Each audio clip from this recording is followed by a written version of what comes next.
Welcome to Let Me Fix This. Enjoy the video. You start by verifying compatibility and making a full backup right away. Do not skip this.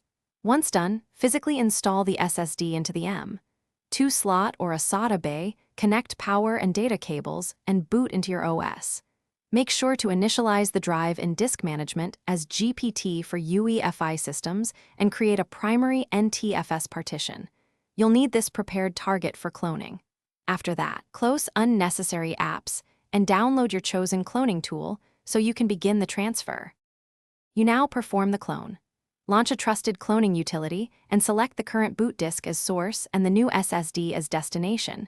Confirm you're cloning the entire system, not just files. Choose Intelligent Clone for most cases to shrink partitions or sector by sector if you need exact copies. Make sure the tool aligns partitions for SSD performance, typically 1 MB alignment, because incorrect alignment slows writes.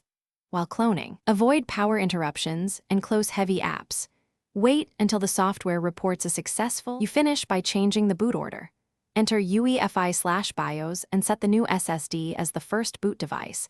And if you use UEFI, disable legacy CSM to avoid boot conflicts. Boot into Windows from the SSD and confirm system and recovery partitions are present. Use Disk Management and msconfig to verify the OS drive letter and active status. If everything works, power down, optionally disconnect the old drive, and then format or repurpose it.